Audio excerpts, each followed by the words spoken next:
Today, I'm going to build a working LEGO PC and then play games on it. Wow. The finished PC is ready for gaming, including a joystick, buttons, and even a screen that will bring these games to life. Since this is a PC, I created a mouse as an alternative to the joystick. I'll show you all of this. To get started, I created a stylish mouse that fits my hand comfortably. It has working buttons for left and right click, and it will have hidden magnets inside.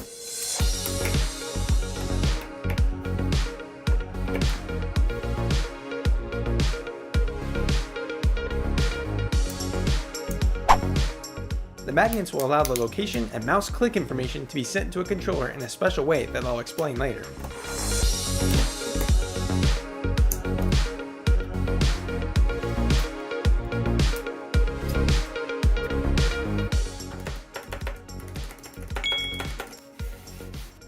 After the mouse was finished, I created awesome button covers for the main PC using a variety of interesting and colorful parts.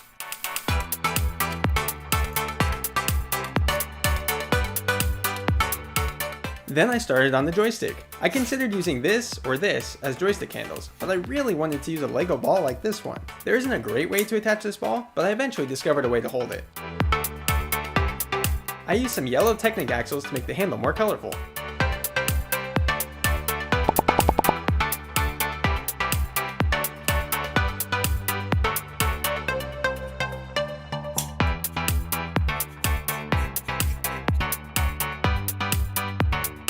With those key items ready, I was set to make the PC. The buttons were quick and easy to make functional.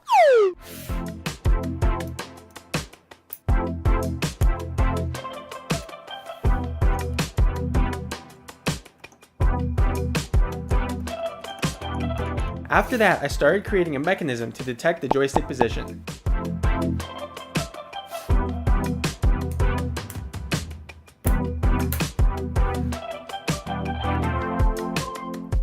This mechanism uses a special connection similar to Hook's joint, which you'll recognize as being used in universal joints. It will allow both axes of the joystick to be read while keeping the sensor stationary. I built a frame to go around it, and some rubber bands to return the joystick close to the center position when no forces are applied to it. Here's a quick demo of the mechanism.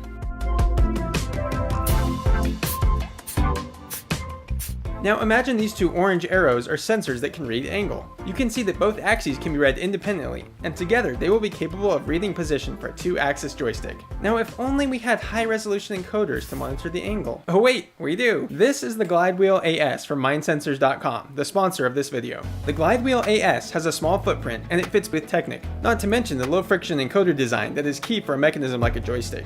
It includes a LEGO axle connection, so it was easy to integrate into this design. I attached one for each joystick axis. If you have robotics projects you're working on, definitely check out MindSensors.com for special sensors and devices. With the joystick done, I connected a frame to interface this with the green base plate and added the joystick handle I created earlier.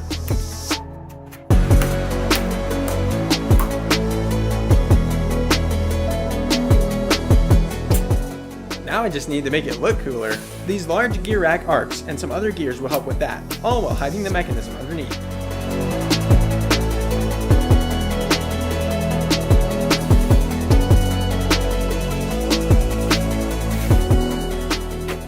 No PC is complete unless it looks sleek, so I continued with my color scheme of blue and yellow and added walls. The purple arch pieces give the whole PC a cooler vibe.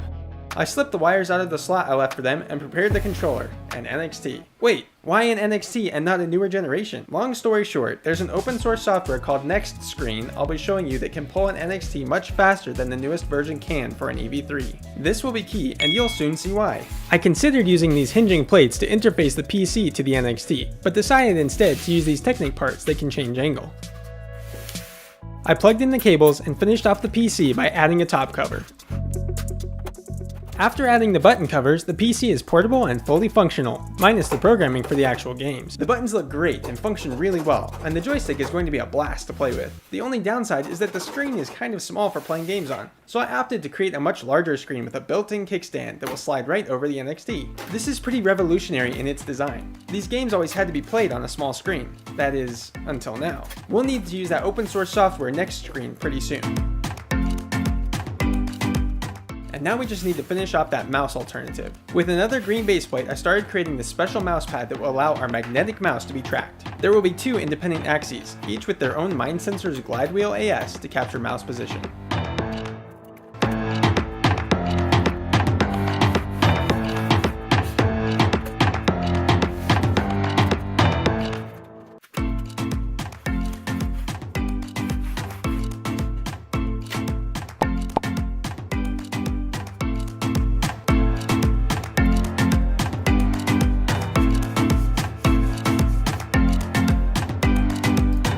magnets in the mouse will attract the magnets on top of this slider, which will in turn rotate the encoders via chains. The encoders will pass the mouse location onto the controller, and the magnet in the mouse for clicking will actually repel the magnet on top of this force sensor, which will allow the controller to know when the mouse has been clicked.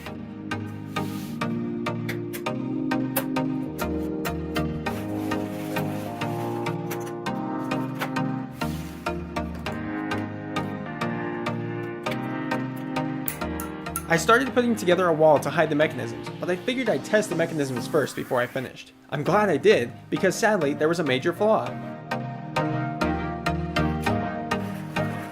While the mouse can move the slider and clicks can be detected like this, when I add a top cover, there is not enough attractive force to overcome friction to move the slider. With no top cover, this mouse mechanism is way less cool. I tried an even thinner top cover, extra magnets, and more. I have no doubt this mechanism will eventually work, but I haven't had enough time to get it perfect. Yet. You may still see it in a future video. Luckily, that wasn't the end of the road. I still had a fully functional PC, and all that was needed was some programming. I wrote down some ideas for some new custom games to quickly code, and picked Target Blast and Avoid It All for this video. The idea of Target Blast is that a target will move around the screen and bounce off the walls, which is easy enough to program with a target angle, sine, cosine, and the unit circle from trigonometry. The player's joystick will control a crosshair, and the two buttons will control firing and reloading. The goal is to hit as many targets as possible before the time runs out. We'll keep track of the high score so there's some friendly competition to the game. On to the next game. The goal of Avoid It All is to, avoid it all. Creativity like that deserves a subscribe, don't you think? A set amount of randomly sized objects will appear from the screen's borders and travel in a straight line until leaving the field of view, where they'll be reset to another random location and sent flying again. The joystick will control the player position. When their player gets hit by an object, they lose a life. When their lives are gone, it's game over. The strategic part comes in with the buttons, which increase or decrease the player's radius and maneuverability. The score will increment proportionally to the player's current radius and the difficulty. This game's all done too. Playing these games on the NXT screen is fun, but I want you to see it on the big screen. So I put two USB Type-B cables into some plastic wire conduit, one for the NXT and one for a microphone to pick up the game sounds. I plugged the NXT and mic into a real laptop, ran next screen, and set up a projector on top of a tripod. The NXT image could then be easily projected onto the larger screen, or really anywhere for that matter. Now given, this setup is not easily portable, but you can always remove the large white screen and play on the NXT screen instead. But it's more fun to share with a large screen, especially for a tournament with friends. Okay, before we play, I'll note one thing. I had a catch-22 because my projector needs a dark room for the image to show up well, but I need a bright room so my camera can film me playing. So in order to show me playing and the screen clearly, I digitally recorded the NXT screen and overlaid that on top of my camera footage. You can see the digital recording on the left and the actual camera footage on the right. The screen's much clearer this way, huh? Lastly, the NXT screen occasionally flickers when refreshing, so you'll see some blinking. Okay, enough talking. Let's get to playing. Here's Target Blast.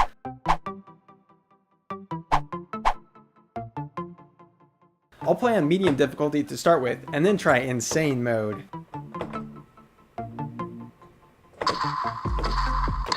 Hey, I got one!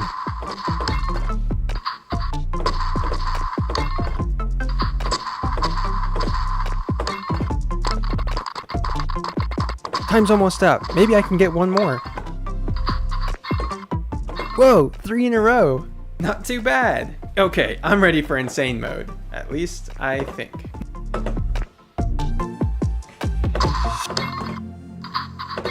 Okay, the target is definitely faster, but I get more points because of the harder difficulty.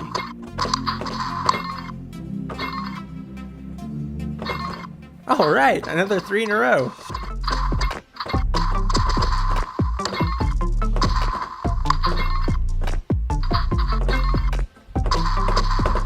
Yes, crushed it. Hey, a new high score. Now here's the game Avoid It All.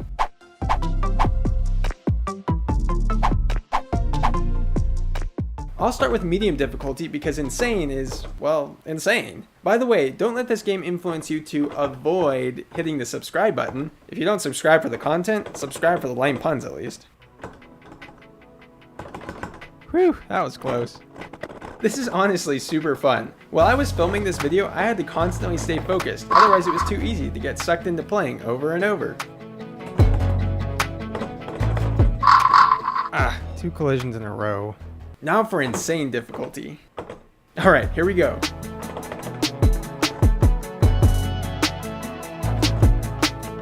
Okay, watch this. I got crazy lucky.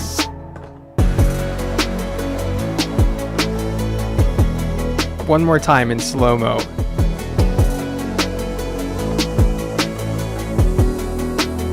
That was insane.